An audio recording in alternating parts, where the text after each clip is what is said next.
안녕하세요. 이 시간에는 의사와 표시의 불일치를 공부하도록 하겠습니다. 의사와 표시의 불일치라는 말은 통정의 표시하고 그 다음에 이 비진의 표시, 그 다음에 착오에 의한 의사 표시, 이 세 가지를 총칭해서 부르는 말입니다.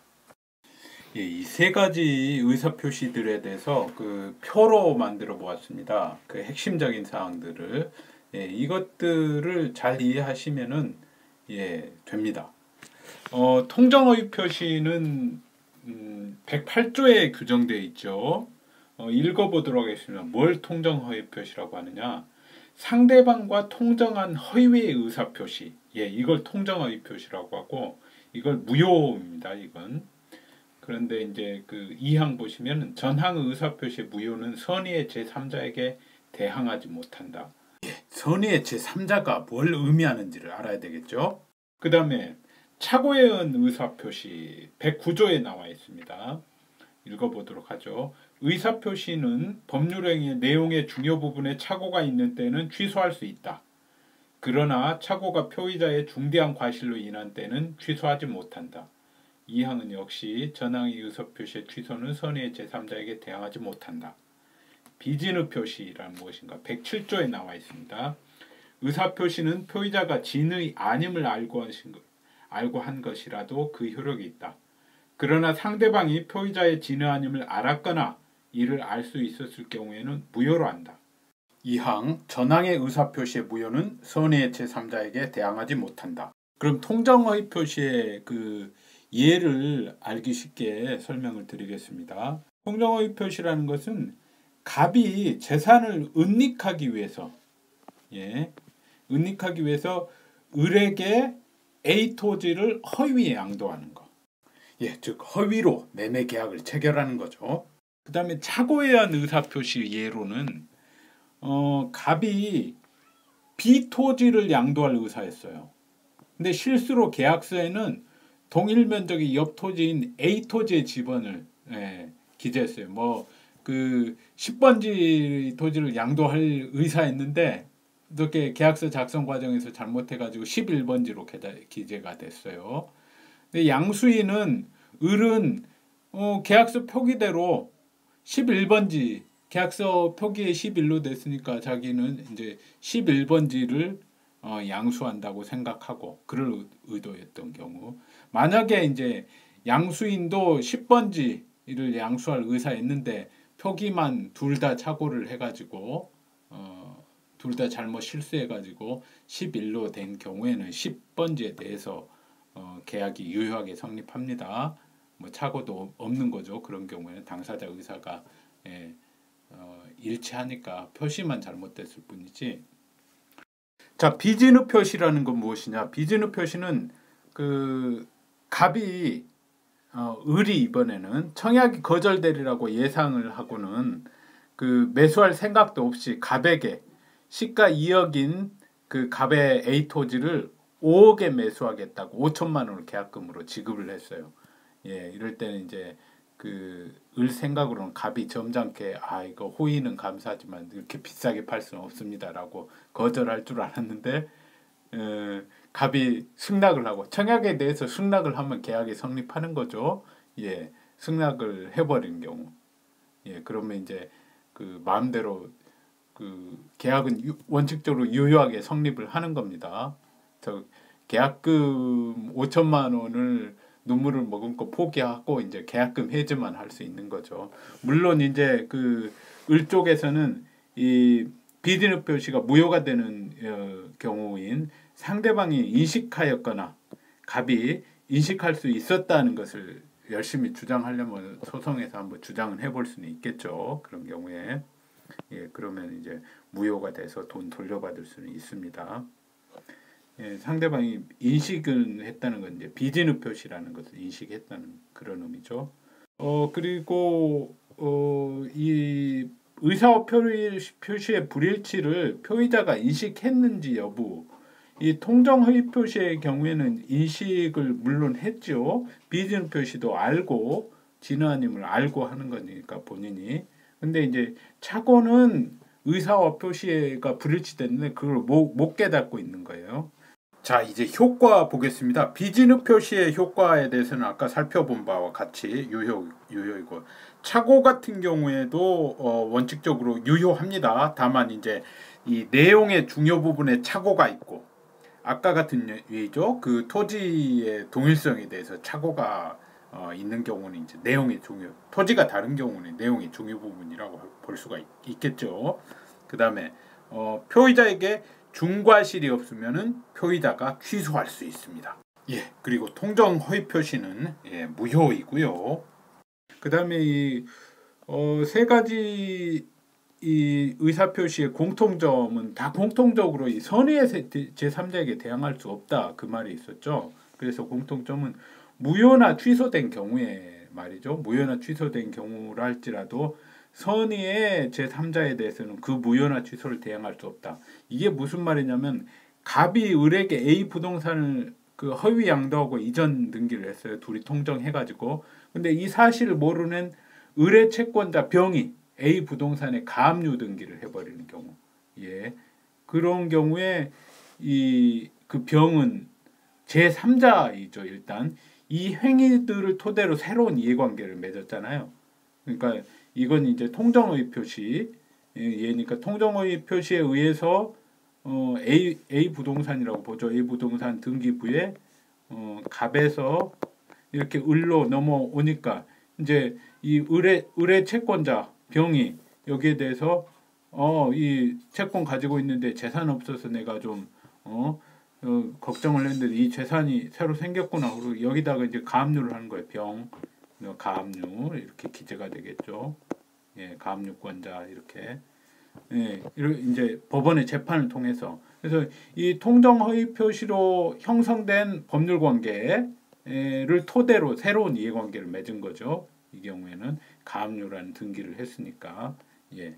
그래서 제3자에 해당되고 선의라고 하는 것은 이제 이 행위가 갑에서 을로의 이전 등기가 매매가 등기 원인이 매매라고 기재되겠죠. 매매가 통정 허위 표시라는 걸 모르는 거.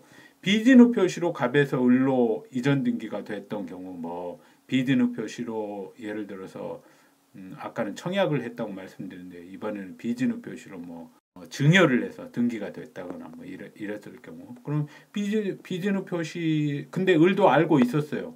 비진후 표시라는 걸 또는 알 수 있었어요. 그럼 무효인데 이걸 제3자의 병이 이렇게 되니까 일단 이렇게 격려되니까 무효이라는 걸 모르고 또 가압류를 한 경우에 또는 뭐 여기다가 또 저당권을 을로부터 설정받은 경우에 이제 을구의 저당권 설정 등기가 되겠죠. 예, 그런 경우 뭐 착오도 마찬가지로 생각할 수 있고 이런 경우입니다. 근데 이제 착오 경우에는 그 통정허위 표시하고 비진후 표시는 이 행위들이 이제 비진후 표시로 무효다, 통정허위 표시로 무효다 이런 걸 모르는 자고 착오 경우는 취소 전에 이해관계를 맺은 자는 착오에 의한 의사표시라는 걸 모르는 자. 갑에서 을로 이전 등기가 됐는데 뭐 갑이 착오해가지고 이전 등기가 돼서 이제 갑이 취소할 수 있다라는 사실을 모르는 자.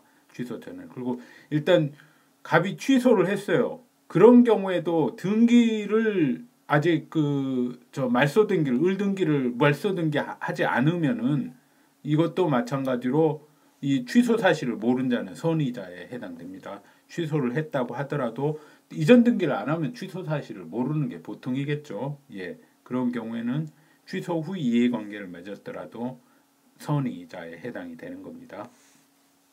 예, 그러면은 이 각 행위별로 이제 좀 더 구체적으로 살펴보도록 하겠습니다. 통정허위 표시는 이제 가장 행위라고도 하죠. 가장해서 하는 행위니까. 제일 중요한 것은 통정허위 표시에서는 통정허위 표시 자체는 반사회 질서 행위가 아니에요. 그러면 어떻게 되죠?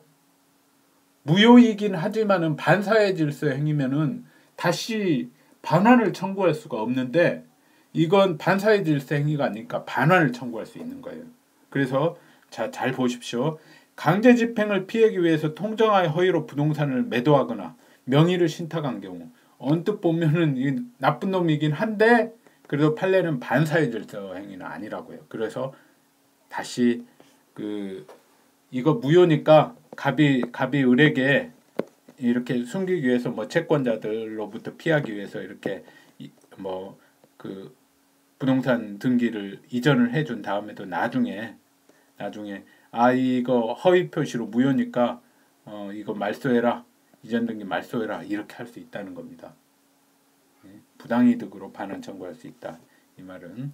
또는 뭐 자기가 소유권이 자기가 있으니까 소유권에 기해서도 반환 청구를 할 수가 있는 거죠. 등기 명의 무효, 이전 등기는 무효니까. 자, 그러면은 그 무효를 대항할 수 없는 제3자 세 가지 의사 표시 모두에 다 해당이 됩니다. 동일한 법리가 적용이 돼요. 예를 들어서 목적물의 등기상 이해를 맺은 자는 통정의 표시뿐만 아니라 비디노 표시로 무효가 된달지 착오로 취소가 된달지 하더라도 이 사람들은 보호가 되는 거예요. 근데 편의상 이제 가장행위라는 표현이 되는데 편의상 그 통정의 표시와 관련해서 설명하면서 가장행위라는 걸 붙인 거예요. 다른 뭐 비디노 표시에 의해 만들어진 채권을 양수받은 자도 이 제3자에 해당되고 다 그렇습니다. 자, 첫 번째로는 목적물의 등기상 이해관계를 맺은 자입니다. 갑과 을 간의 통정의 표시 또는 뭐 착오, 뭐 비디노 표시로 인해서 갑에서 을로 A 부동산이 이전 등기됐다 하면은 이 A 부동산에다가 이 등기를 격려받은 자 갑, 을인데 병이 또 을로부터 이전 등기를 받았다거나 이러면은 이 가장 행위를 통해서 이 행위를 통해서 토대로 또 새로운 이해관계를 맺은 거죠. 다음에 가장 행위에 의해서 만들어진 채권을 양수받은 자. 채권을 양수받으려면은 그 채권의 양도 양수는 뭐 등기를 하는 건 아니죠. 채권이라는 거 부동산이 아니니까. 단지 채권의 양도 양수는 양도인하고 양수인하고 관계에서는 양도 양수 합의만 있으면 되는 거고, 그 다음에 채권이라고 하는 것은 그 제3자인 채무자가 꼭 있는 거잖아요. 그래서 그림으로 한번 그려보면은 갑이 을에게 양도를 했는데 뭘 양도를 했느냐?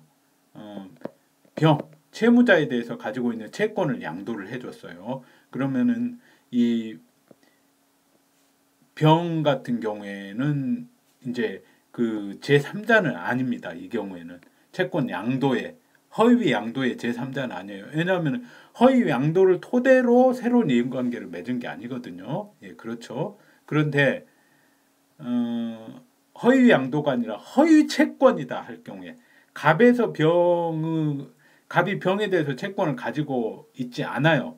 그걸 병도 알고 서로 근데 통정해서 채권을 가지고 있는 것처럼 했을 경우에 이런 경우에는 을이 그걸 모르고 갑으로부터 나 병에 대해서 채권 가지고 있는데 너한테 양도할게 해서 을이 양도를 받았을 경우, 그런 경우에는 선의 제3자가 되는 겁니다.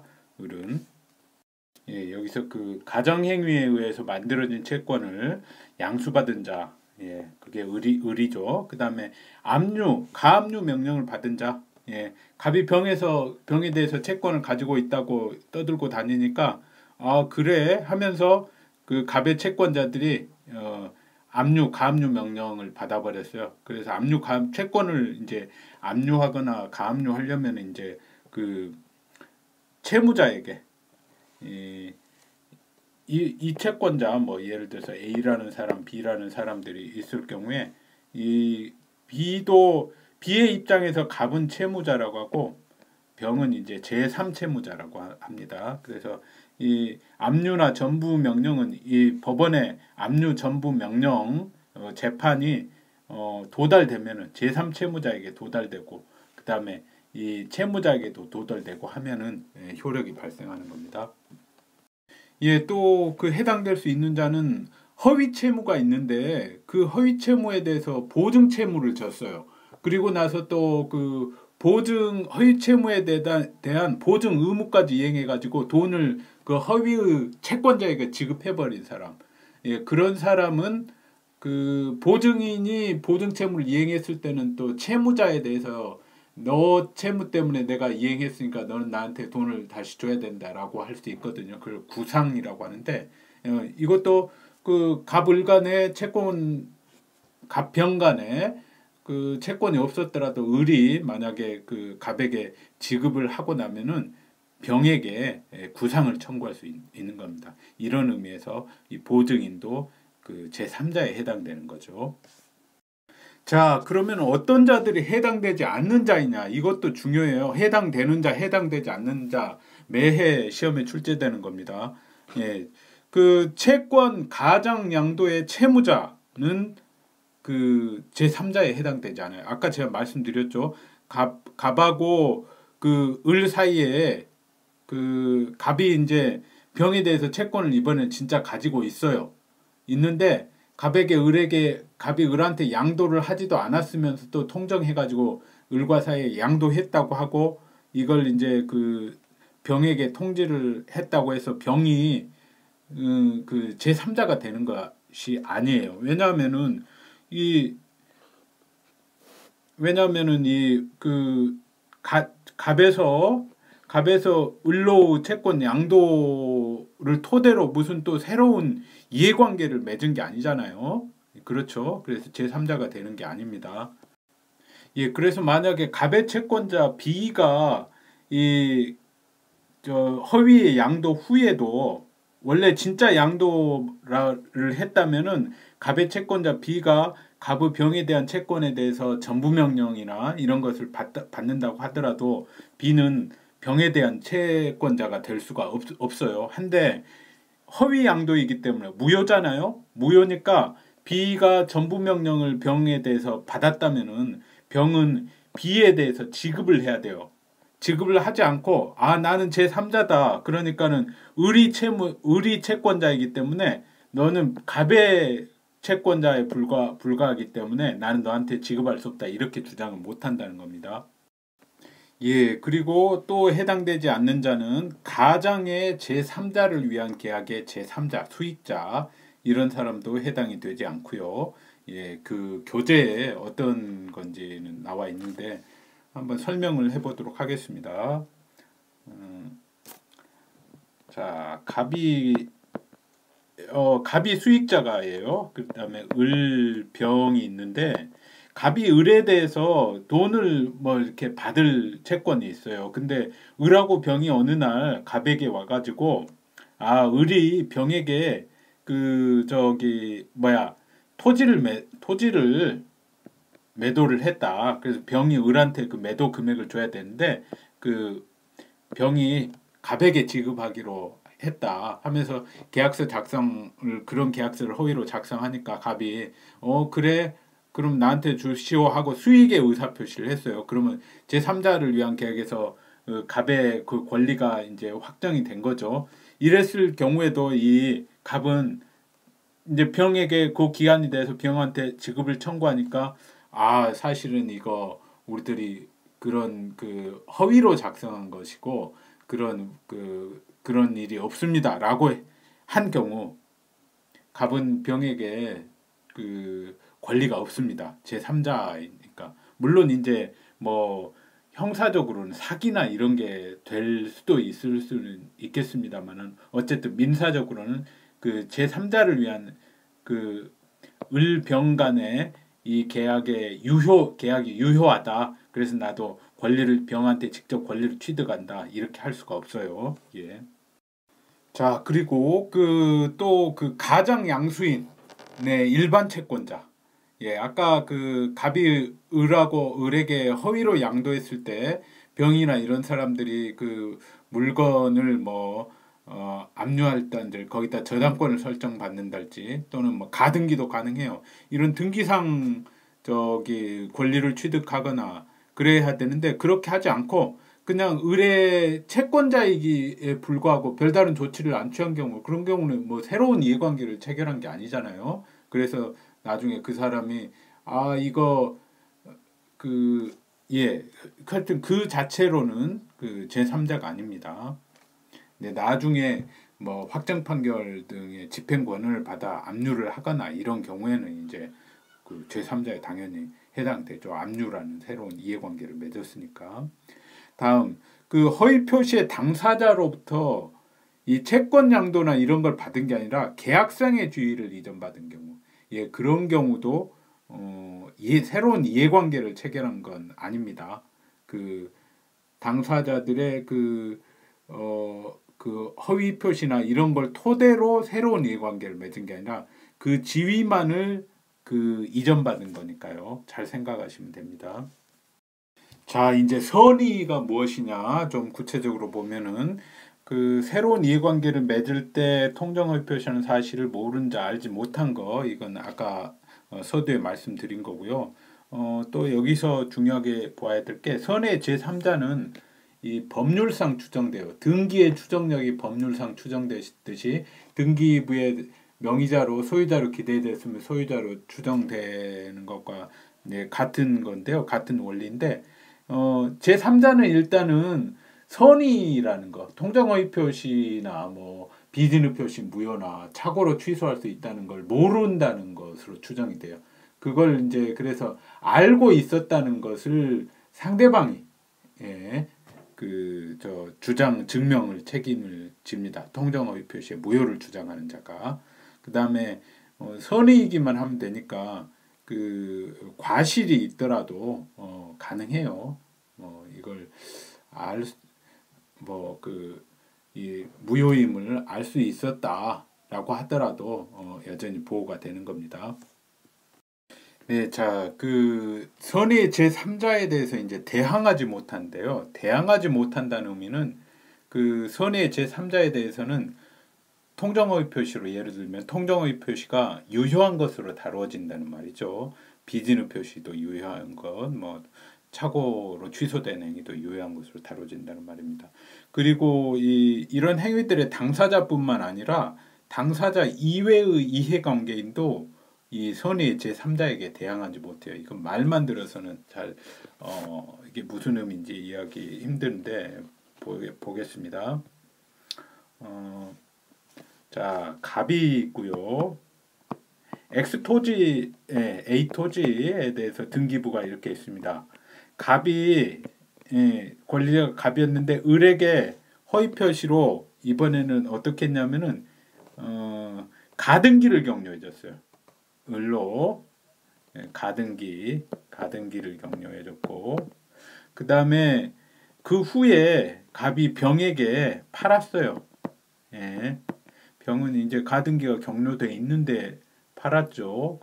샀죠. 이 사람은 이제 을이 요 갑을 사이에 통정허위 표시를 몰랐으면은 당연히 이 을이 이제 이 가등기에게서 본등기 하면 나는 권리를 상실하겠구나라는 걸 알 것이고 통정허위 표시인 걸 알았다면 빨리 을 명의 등기를 삭제하도록 갑에게 요청을 하거나 해서 삭제가 되도록 했어야죠. 근데 안 하고 일단 이 상태에서 갑이 병으로 등기가 넘어왔어요. 그러다가 을이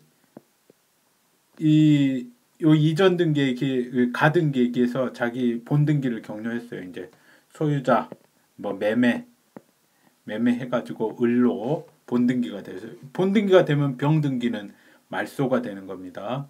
물론 이제 이런 상태라고 하더라도 병등기가 직권 말소됐다고 하더라도 여전히 이 상태에서 소유자는 병이에요. 왜냐하면 이 무효인 가등기에 기한 본등기니까 우선할 수가 없는 겁니다. 을이 병에게 순위가 우선할 수가 없어요. 그래서 병인데 문제는 이렇게 해가지고 을이 정에게 다시 또 이전 등기를 해준 거예요. 을이 이제 정에게 정의 선의 제3자인 경우 이럴 때는 정의 소유자가 됩니다. 병은 소유권을 상실합니다. 왜냐하면은 병은 갑, 을 사이에 이 통정허위 표시의 당사자는 아니죠. 당사자는 아니지만은 다른 사람들도 요 선의 제3자의 당사자 이외의 이해관계인이라고 할 수 있는데 병도 이 통정허위 표시에 대한 이외의 이해관계라고 할 수 있는데 이 선의 제3자에게 대항을 못합니다. 그 의미입니다. 이제 착오에 의한 의사표시를 구체적으로 살펴보기로 하겠습니다. 착오에는 그 의사와 표시가 이제 불일치한데 그걸 그 표의자가 모르는 건데 세 가지 유형으로 나눠볼 수 있어요. 표시상의 착오라는 게 우선 있습니다. 표시상의 착오. 50번지라고 기재하려고 했는데 뭐 어떻게 손이 헛나가가지고 55번지로 기재된 경우. 그러면은 상대방은 이제 55번지로 이해를 했으면은 상대방 55번지로 살 의사였으면 이제 55번지로 계약이 성립하는 겁니다. 그 다음에 의미상의 착오. 50번지 토지를 팔려고 했는데 그 토지의 지번이 55번지라고 해서 55번지로 기재한 경우, 이 경우도 착오입니다. 55번지로 역시 계약이 유효하게 성립을 해요. 상대방이 55번지로 일단 알았으면은 이 사람은 50번지를 팔려고 할 의사였는데 지번이 55번지로 오해한 경우, 교재에 또 다른 예도 나와 있습니다. 의미상 착오에. 여기 또 있네요. 신원보증 서류에 서명 날인한다고 생각하고 연대보증 서류에 서명 날인한 경우, 신원보증하고 연대보증하고는 의미가 다른 거죠. 근데 의미상의 착오로 이런 경우를, 그러면 일단 연대보증 서류에 서명 날인했으니까 연대보증 책임이 있는 겁니다. 그걸 이제 착오로 내가 이걸 착오했다 이런 걸 입증을 해야 돼요. 그리고 중대한 과실이 없다는 것까지 입증을 해야지 그 책임에서 계약을 취소해서 벗어날 수 있는 겁니다. 그 다음에 동기의 착오. 세 번째 유형은 지하철역이 들어설 것이라고 예상하고 토지를 매수한 경우.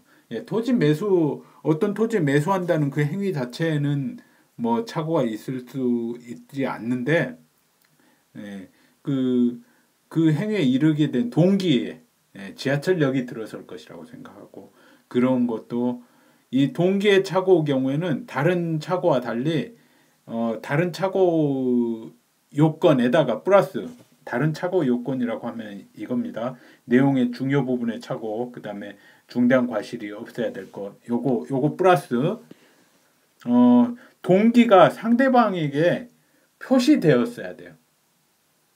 내가 지하철역이 설 거니까 이 토지 사겠다 라고 하고 표시를 하고, 또 의사표시의 해석상 이 동기가 법률행위의 내용으로 되었어야 돼요. 동기가 표시됐어도 의사표시 해석상 법률의 내용이 아니었다고 판단돼 가지고 그 착오 취소가 불허된 예가 있습니다. 다음 화면에 나옵니다. 그 다음에 또는 착오가 상대방에 의해서 유발되었을 것, 거의 사기에 가까운 거죠. 사기도 상대방이 사기를 기망을 해서 표의자가 어떤 의사표시를 했을 때는 이제 취소를 할 수가 있는데, 그런 경우에는 사기는까지는 아니라고 하더라도 하여튼 착오가 유발되었다. 그런 경우에는 착오로 취소를 할 수가 있는 겁니다. 자, 그러면 어떤 경우에 동기의 착오가 표시돼서 법률행위의 내용이 됐다고 인정됐는가, 또는 유발됐다고 인정됐는가, 또는 그렇지 않은가 보겠습니다. 앞 화면에서 말씀드린 동기가 표시됐는데도 그 법률의 내용은 아니다라고 해서 불허된 경우, 취소 불허의 중에 하나인데, 그것부터 보겠습니다. 이 두 번째 경우인데요. 원고가 불허된 예 중에 두 번째. 그 토지에 대한 전용 허가를 받기 위해서는 중소기업 창업지원법에 의한 사업계획의 승인을 받는 등의 복잡한 절차를 거쳐야 한다는 사실을 모르고 곧 바로 벽돌 공장을 지을 수 있는 것이라고 잘못 알고 있었다. 그러니까 벽돌 공장을 지으려고 이 토지를 샀어요. 근데 이제 이런 절차를 거쳐야 된다는 걸 설사 모르고 했더라도 그러한 착오는 그 동기의 착오에 지나지 않으므로 당사자 사이에 그 동기를 의사표시의 내용으로 삼았을 때 하나요. 의사표시 내용의 착오가 되어 취소될 수 있다고 할 텐데, 기록에 의하면 원고의 이와 같은 동기가 이 사건 매매 계약의 내용으로 되었다는 점을 인정할 아무런 증거도 없다라고 해버렸어요. 근데 이 사실관계에서는 그 피고도 원고가 벽돌 공장을 지으려고 토지를 매수한다는 사실을 알고 있었다는 점은 제가 아까 말씀을 조금 잘못 드렸네요. 그 적극적으로 표시했다고는 법원이 보지는 않고 단지 이제 상대방이 알고 있었다. 예, 요 정도만을 인정했네요. 예, 그래서 그렇다고 하더라도 이게 법률의 내용으로는 들어가지 않았다고 판단을 해가지고 예, 벽돌 공장을 못 짓게 됐더라도 이건 취소를 할 수 없다라고 판시한 예입니다. 예, 자, 그 취소가 불어된 예 하나 더 마저 보겠습니다. 회사 소속 차량에 사람이 이제 부상하여 회사 사고 담당자가 운전자 과실로 인한 부상이라고 판단하고 병원에 환자의 입원 치료비 지급을 연대 보증을 했어요. 근데 나중에 그 운전자에게 과실이 없음이 판명된 경우 이때도 그러면 회사에 손해배상 책임이 없는 거죠. 이때도 이제 동기의 착오인데 이런 동기의 착오가 표시하지 않았다면은 취소할 수 없다. 동기를 표시하지 않았으면은 그러니까 이때의 의사 표시는 이제 연대 보증한 거고 의사 표시 상대방은 병원인데 이것도 이제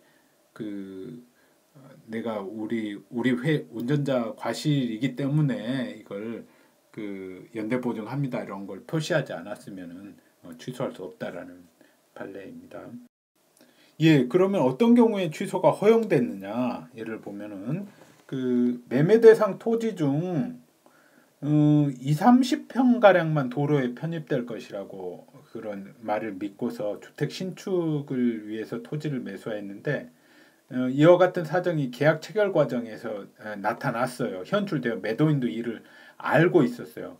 아까도 알고 있었다고 판례가 판단을 했는데도 취소가 불가하다고 했는데 이 경우에는 계약 체결 과정에서 이제 좀 구체적으로 표현을 했겠죠. 그래서 알고 있었고 실제로도 전체 면적의 약 30%, 30%인 197평, 30평 가량만 편입될 것이라고 생각했는데 197평이면 너무나 차이가 큰 거죠. 전체 면적의 또 30%에 해당돼 버리고 예, 이런 경우에는 취소할 수 있는 겁니다. 그 다음에 토지의 협의 매수에 있어 토지 전부가 사업 대상에 편입된 것으로 잘못 알았거나 일부 토지가 사업 대상에 편입되면은 그 전부를 수용당하는 것으로 잘못 알고 이 협의 매수에 응하였는데 그러니까 이게 토지보상법에서는 바로 수용을 하지 않고 일단은 강제적인 절차에 앞서서 협의를 통해서 매수하도록 하는 절차가 있습니다. 예, 이 경우가 바로 이런 사례 경우가 그런 건데요. 이렇게 협의 매수에 응했어요. 응해서 팔았어요. 근데 이렇게 잘못 알게 된 이유가 협의 매수를 진행한 담당 공무원들이 토지의 정확한 편입 상황을 알려주지 않은 채 토지 전부가 사업 대상 토지에 편입된 것처럼 보상가액을 책정하고 매수 요청을 한 경우, 예, 이런 경우에는 사업 대상 토지 이외의 부분에 대해서는 협의 매수 계약을 취소를 할 수가 있습니다. 예, 착오를 이유로. 그리고 이게 상대방에 의해서 유발됐다고 할 수가 있는 거죠. 시 공무원, 그러니까 시에다가 협의를 매도를 해버렸는데 시 공무원들이 그렇게 잘못 알려주고 했으니까. 예. 예, 그러면 어떤 경우가 이 법률행위 내용의 중요 부분이고 어떤 경우는 중요 부분이 아니라고 판단됐느냐.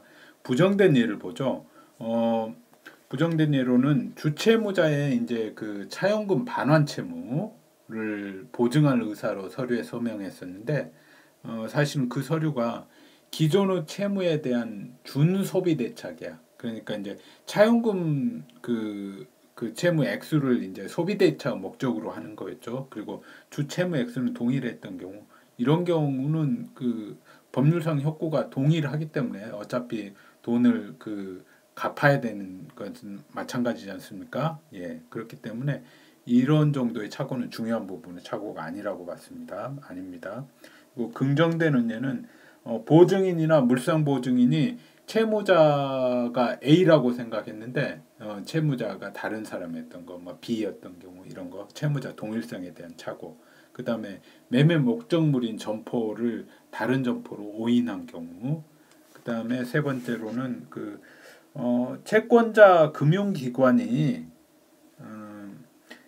기술신용보증기금에게 보증 대상 기업의 거래 관계를 확인하는 거래 상황 확인서를 발급함에 있어서 아무런 연체가 없는 것처럼 기재를 해서 기술신용보증기 실제로 연체가 있는 그런 신용 불량 상태였는데 신용 불량 상태까지는 안 들어도 어쨌든 연체가 없는 경우였는데 기술신용보증기금이 그 거래 상황 확인서를 믿고 신용보증기금을 보증을 하게 되었다면 이와 같은 그 동기의 착오는 중요 부분의 착오입니다.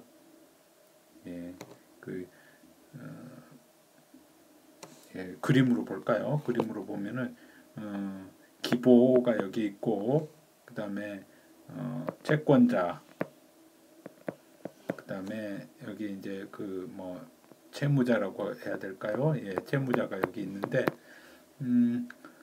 그 이제 그 기술신용보증이 보증을 해줘요. 채권자에게 보증을 이 채무자에 대한 보증을 하려는데 이제 물어봤어요. 채무자가 어떤 사람이냐 하니까 채권자가 이제 돈을 여기다가 빌려줬고 채무자에게 돈을 빌려줬고 갚을 채무를 빌려주는 채권자가 이 사람 연체 같은 거 없는 사람이니까 당신 그 보증해도 당신 해도 됩니다. 안전할 겁니다.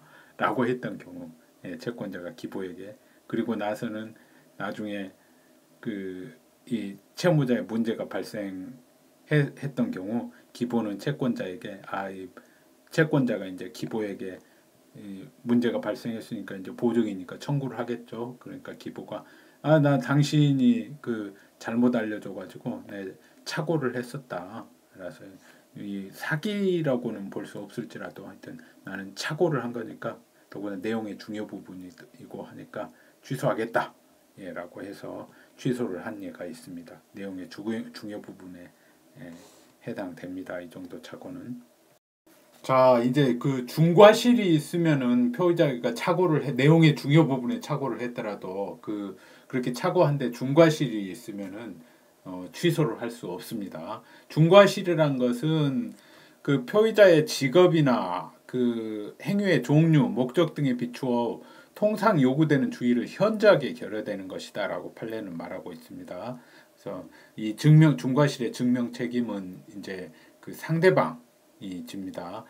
착오 취소를 할 수 없다고 주장하는 상대방이 지는데 여기 이제 이 동기의 착오에서 이 동기를 표시를 했는데 상대방이 그 조항을 그 동기과에 관한 조항을 넣는 데는 반대를 했어요. 그래서 안 넣은 경우 그럴 때 판례가 이게 내용의 중요 부분에는 해당될 수 있는데 동기의 착오이지만은 표시가 됐으니까 취소는 할 수가 있는데 이건 표의자가 중과실을 했다. 이 부분에 대해서 더 알아보지 않은 것은 라는 게 있습니다. 한번 읽어보죠. 갑은 공장 설립을 목적으로 토지 매매 계약을 체결했는데 계약 당시 토지 소유자 을에게 공장 건축 허가가 가능하다는 확인 조항을 매매 계약서에 삽입하자고 요청했어요. 을이 토지 소유자가 거절했어요. 상대방이. 그래서 갑은 더 이상 다른 요청을 하지 않고 계약을 체결을 했어요. 동기가 표시되기는 표시됐다고 할 수 있지만은 이걸 해서 취소할 수 있다고 이렇게 거절까지 했는데 공중허가 못 짓는다고 해서 취소할 수 있다고 해주는 거 안 되겠죠. 그래서 나중에 이제 매매 대상 토지의 공장 건축이 불가능해 밝혀진 경우 갑은 먼저 그 판례 이야기입니다. 위 토지상에 설립하고자 하는 공장을 건축할 수 있는지 여부를 관할 관청이 알아보아야 할 주의 의무가 있고 또 이와 같이 알아보았다면 이 토지상에 공장 건축이 불가능을 쉽게 알 수 있었다고 보이므로 원고가 이러한 주의 의무를 다하지 않은 채 이 사건 매매 계약을 체결한 중대한 과실이 있다. 이렇게 판시된 예가 있습니다. 다음 그 매매 계약 체결에 앞서 임야 대장 우리 공인중개사들이 이제 보통은 이런 것들을 확인해서 알려주는데 이 사례에서는 중개업자가 개입되지 않고 계약이 체결된 사례였어요. 그래서 임야 대장 등을 확인하지 않아 매매 임야를 인근의 다른 임야로 착각한 경우 이것도 중대한 과실이 있다고 봤습니다. 임야도나 임야 대장만 확인했으면 쉽게 알 수 있었는데 몰랐다고 봐가지고 번지수에 기해서 몇 번지라고 나와 있으니까 그것에 기해서 딱 보면은 어느 토지인지 아는데 그거 확인 안 해가지고 뭐 다른 토지로 생각 몇 번지라는 말만 들었는데 그러면 임야 대장에 그 몇 번지가 정확히 어딘지를 확인해야 되는 그걸 안 한 거죠. 예, 그랬을 경우에는 취소 하지 못한다는 겁니다. 다음으로 이번에는 중개업자가 개입한 경우 쌍방을 중개한 중개업자가 매매 점포를 상가 복도 건너편을 다른 점포로 잘못 알려준 경우 매매 점포에 착오가 발생한 경우 이런 경우에는 중과실이 없다고 봤습니다. 예, 쌍방 더구나 자기만을 대리한 게 아니라 상대방도 대리를 한 거잖아요. 예, 그런 사람이 잘못 알려줬으니까 이런 경우 착오 중대한 과실이 있다고 봐가지고 취소 못하게 한다는 건 불합리하죠. 예, 어쨌든 이 중개업자가 개입되지 않은 경우에는 임야도 임야대장, 뭐 토지 같은 경우 임야가 아닌 일반 대지 일반 토지 같은 경우는 토지대장 이런 것들을 확인을 해야 됩니다. 예, 그렇지 않으면 중과실이 있다고 판단이 됩니다. 중개업자가 개입되지 않은 경우에. 자, 그리고 쌍방 공통의 동기의 착오라는 게 있습니다. 동기의 착오는 원칙적으로 이제 표시되거나 아까 말씀대로 상대방에 의해서 유발되지 않으면 취소할 수 없는데 쌍방이 공통적으로 착오를 일으킨 경우 예를 들어서 매도인과 매수인 모두 매도인이 3억 원의 양도의 소득세를 부담할 것으로 생각하고 매수인이 3억 원의 양도소득세 상당액을 매매대금에 추가하여 매도인에 지급하기로 약정했는데 실제로는 6억 원이 양도소득세로 부과된 경우 둘 다 액수에 대해서 착오가 있는 거죠. 그리고 이건 동기의 착오라고 볼 수 있는데 매매 액수나 뭐 이런 매매 계약 자체가 정확한 금액까지 이렇게 했는데 동기의 착오가 있는 거죠. 이 경우에는 착오가 없었다면 당사자가 약정하였을 내용으로 계약이 유효하게 성립됐다고도 인정을 할 수가 있어요. 그래서 뭐 예를 들어서 3억 원하고 6억 원 중간 5억 원 중간을 잡기가 뭐 좀 쉽지 않네요. 4.5억 원을 해야 되나? 예, 그렇게 성립했다고 인정할 수도 있는데 법원이 판단하는 거죠. 근데 당사자 이때 이렇게 인정하는 것은 이제 우리가 봤던 법률의 해석의 방법의 세 가지 중 규범적 해석, 보충적 해석, 자연적 해석 중에서 이제 보충적 해석이죠. 근데 이제 보충적 해석을 이제 남발을 해버리면은 당사자의 자치적으로 민법상의 중요한 원칙인 당사자 자치 원칙에 위배되는 것이기 때문에 보충적 해석을 하려고 이렇게 좀 합리적으로 해보려고 했는데 그런 당사자 가정적 의사가 발견되지 않으면은 그때는 이제 원칙으로 돌아가서 이 착오로 불이익을 입은 사람이 착오를 이유로 의사표시를 취소하는 것이 허용이 됩니다. 예, 한편 법률의 내용의 중요한 부분에 있어서 착오가 있었다고 하더라도 착오로 인한 불이익이 이제 소멸돼 버리면은 취소권도 소멸합니다. 예, 시험에도 많이 나오는 지문으로 출제되는 건데 예를 들어서 매매계약 체결 당시 법령상으로는 매수인이 법인인지 자연인지에 따라서 양도세액이 달랐어요. 예, 그래서 양도인 입장에서는 매수인이 법인이라고 생각했는데 뭐 자연인이었거나 그래서 양도소득세를 더 많이 내야 되거나 뭐 이랬을 경우 법령 개정으로 차이가 없게 돼 버리면은 취소할 수 없는 게 없도록 해야 되겠죠. 그런 취지의 판례가 있습니다. 중요한 이 사례로 착오로 인한 불이익 소멸의 경우 취소권 소멸의 예로. 이제 비진후 표시에 대해서 보겠습니다. 비진후 표시에서는 어떤 게 진의냐 하는 그런 판례들의 내용을 잘 알고 있어야 됩니다. 진의에 대한 판례를 보면은 읽어보겠습니다.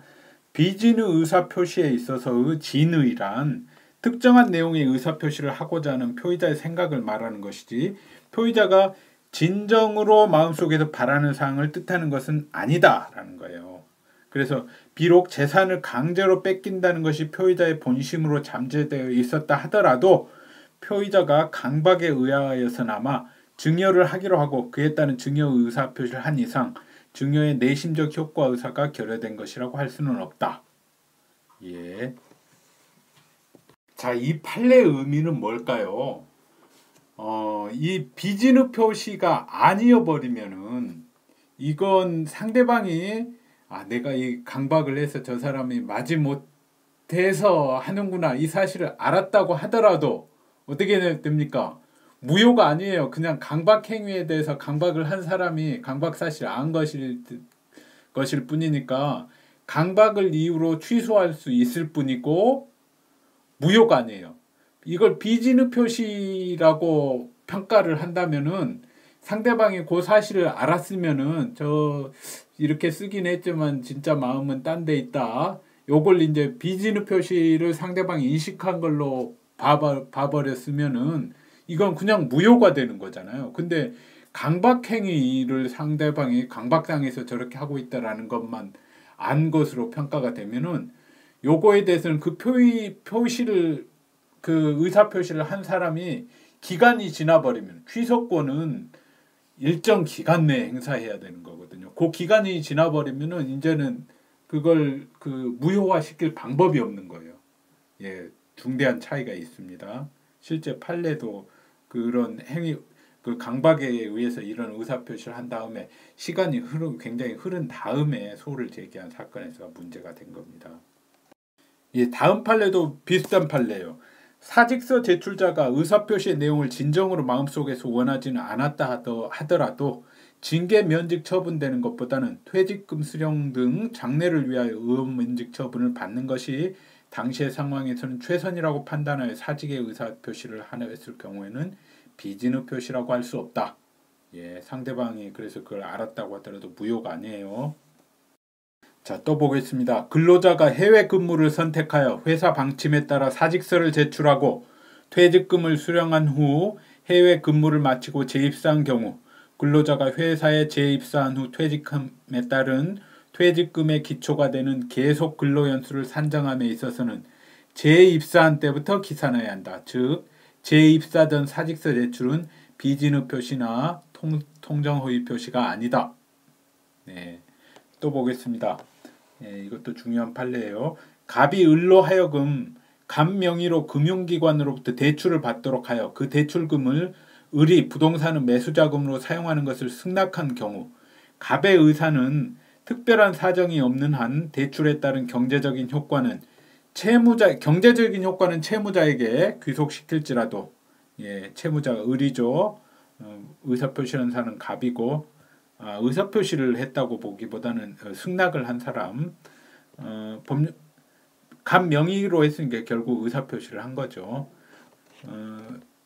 법률성의 효과는 자신에게 귀속시킴으로써 대출금 채무에 대한 주채무자로서의 책임을 지겠다는 것으로 보아야 할 것이므로 갑이 대출을 받음에 있어서 한 표시행위의 의미가 갑의 진의와는 다르다고 할 수 없고 설사 갑의 내심의 의사가 대출에 따른 법률상의 효과마저도 채무자에게 귀속시키고 자신은 책임을 지지 않을 의사였다고 하더라도 상대방인 금융기관이 갑의 이와 같은 의사를 알았거나 알 수 있었을 경우 비진의 의사표시라고 할지라도 그때 비로소 무효로 되는 것인데 을의 금융기관에 대한 개인 대출 한도가 초과되어 을 명의로는 대출이 되지 않아 금융기관의 감사가 을에게 다른 사람 명의로 대출 신청을 하면 가능하다고 하여 을이 갑의 허락을 받아 갑 명의로 대출 신청을 하였더라도 금융기관이 갑의 내심의 의사마저 알았거나 알 수 있었다고 볼 수는 없다. 예, 중요한 판례니까 잘 사실관계나 그 의미를 잘 생각을 하시면 됩니다. 자, 이제 비진의 표시로서 무효라고 한 판례가 있습니다. 뭐냐? 증권회사 직원이 증권 투자로 인한 고객의 손해에 대해 책임을 지겠다는 내용의 각서를 작성해 줬어요. 예, 그 사안에서 판례는 그 각서가 남편을 안심시키려는 고객의 요청에 따라 작성한 경위 등에 비추어 비진의 의사표시고 원래는 유효죠. 비진의 의사. 근데 상대방도 이런 상황을 자기가 권유를 했으니까요. 이런 일을 알고 있어서 무효다. 라고 한 판례가 있습니다. 자, 그리고 이 비진의 의사표시 무효 규정은 그 대리권 남용이 무효가 되는 그런 법리가 있지 않습니까? 대리에서 우리가 배울 때 상대방이 그 대리 행위의 상대방이 그 대리 행위가 그 본인을 위한 것이 아니라 대리인이나 또는 제3자의 이익을 위한 것이라는 것을 알거나 알 수 있었을 경우에 무효가 되지요. 근데 그렇게 판례가 결론을 내리는 근거가 이 107조 2항 단서 비지는 표시가 무효로 되는 이 규정을 판례가 그런 대리권 남용으로 인한 무효 그 법리의 근거로 삼고 있습니다. 예, 그것도 아주 중요합니다. 107조 1항 단서는 대리권 남용 행위 무효의 근거가 된다라고 하고요. 교재에 나와 있습니다.